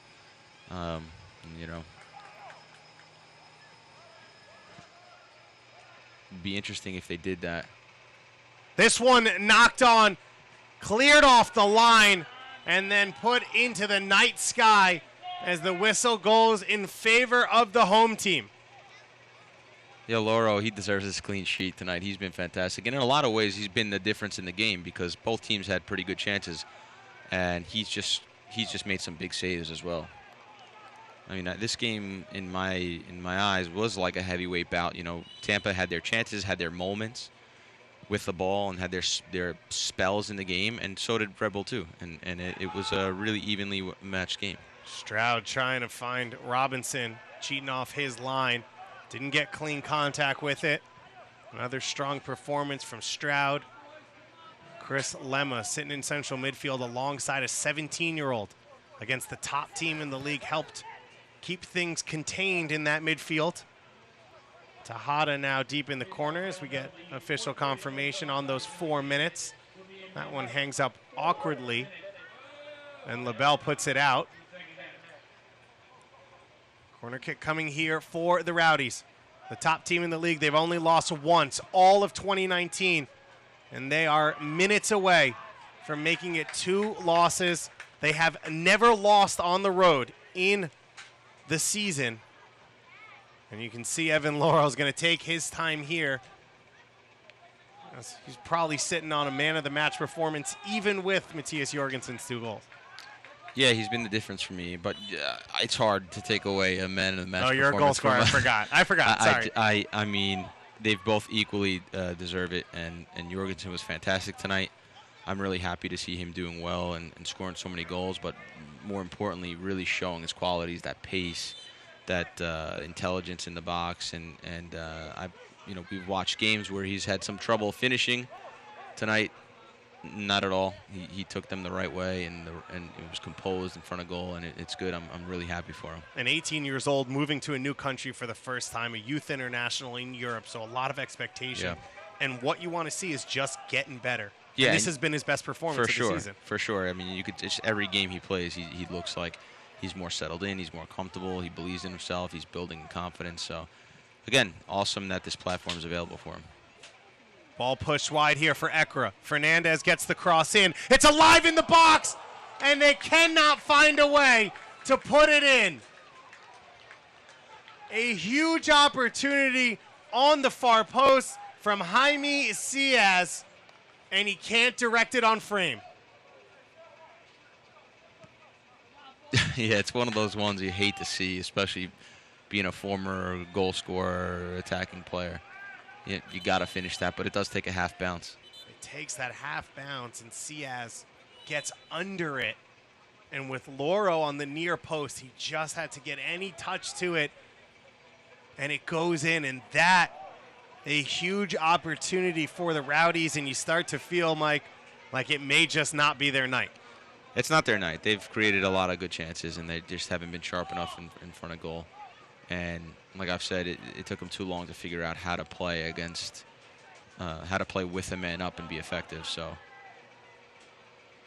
Barlow chasing here. Johnson runs it down to the feet of Murad. And Scarlett gets a header to it. A huge performance for a number of players across this New York Red Bull 2 lineup. This one comes down the wing for Luba. He's got no support with him. Looks to get to the end line. Cuts back, trying to find a teammate. Up top for Lemma. Lemma out wide for Elney. Lines it up and puts it wide. awesome play, awesome counterattack with a man down. Great energy, great understanding. Really fun to watch. And Elney, it was just such a good pass there. There are a few teams across the world that playing down a man for 30 minutes would have the energy and stamina to get the numbers on that counter. And that's what New York Red Bulls 2 preach, as Sean Nealis is going to pick up a yellow card here, his first of the game. Elney really takes that shot well as well. I mean, he doesn't miss it by a lot. He misses it by a couple feet, and the idea was right. You know, the only part of the goal that he could have hit was that top near post. 8 yellow cards shown in this one, including the 2 to Kyle Duncan, picking up his red card. In the 62nd minute. And this could be the last crack at it for the Rowdies. 2 goals down. So on the verge of their first away loss of the season and just second of the year. And Luba safely puts that one out.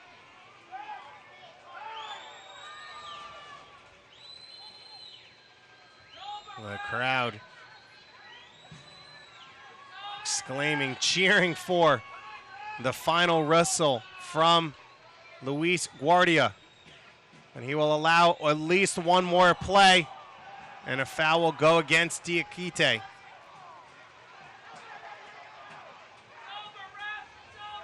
As the crowd exclaims for that final whistle, Sean Nealis down on the ground, but Mike, it looks like New York Red Bulls 2 are going to get away with this one. They came in, you knew the stakes, you knew the energy. It may not have been clean, but for a very young team, this was the performance you wanted to see. Yeah, in a lot of ways, they were very professional. You know, they stuck to their formation, even though they didn't look too comfortable in it. Sloppy defending the first 12 minutes on set pieces and stuff like that, and they didn't look like they were up for the challenge. They get their 2 goals, and they get the W. So fantastic professional performance from them. The final whistle goes in their favor. A reverse result, 2-0 down in Tampa Bay a few months ago, and in the second one, a 2-0 win for New York Red Bulls 2 at home. They reach within 2 points at the top of the Eastern Conference. And Matthias Jorgensen, we said it gets better and better. He gets the 2 goals in this one. Yeah, I'm so happy for him. He was fantastic tonight. His pace, his deceptiveness, he took his chances well. You can see he's picking up momentum. He's gaining confidence. New York Red Bulls 2 picking up momentum as well. Now 6 undefeated for New York Red Bulls 2. They get the home victory over the top team in the league. We'll give you our post-game thoughts in just a moment here on ESPN+.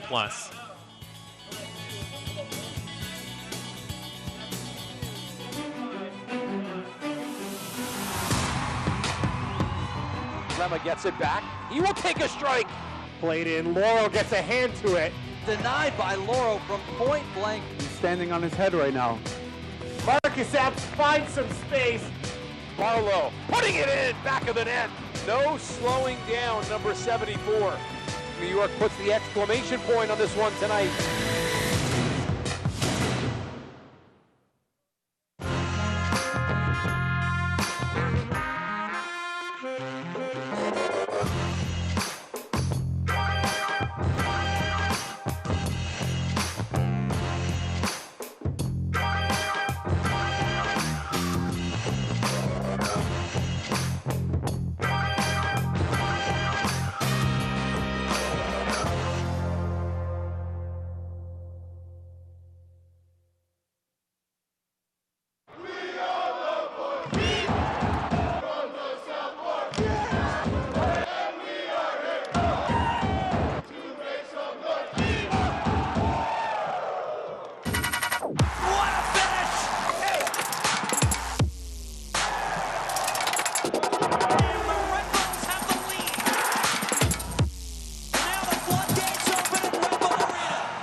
fans can celebrate the start of the weekend, and the home fans are happy. A 2-0 win over the league leaders in the Tampa Bay Rowdies, just their second loss of the year. Thanks to that man, Matthias Jorgensen, the brace, his 8th goal of the season. And we'll take a look at the final stats, but it doesn't matter. With this game, it was all about getting a win. And for these young players to be put in that mentality, they came out on top. Yeah, you see the possession there. The New York Red Bull only had 38% possession, but they made the most of it. And it was a really professional performance. The thing that stood out most to me was how fantastic they played when they had a man down. They were still getting chances, still looked dangerous, tons of energy. Played almost 30 minutes of play, down a man. And New York Red Bulls, too, are able to knock off the Tampa Bay Rowdies once again. They take a 2-4-1 series all-time lead over the Rowdies. It could be a playoff preview. It could be a conference finals preview. But for today, it's all coming up red. The New York Red Bulls soon move to within 2 points of first place in the league after 2 goals from Matthias Jorgensen. You've been watching USL Championship Soccer here on ESPN+.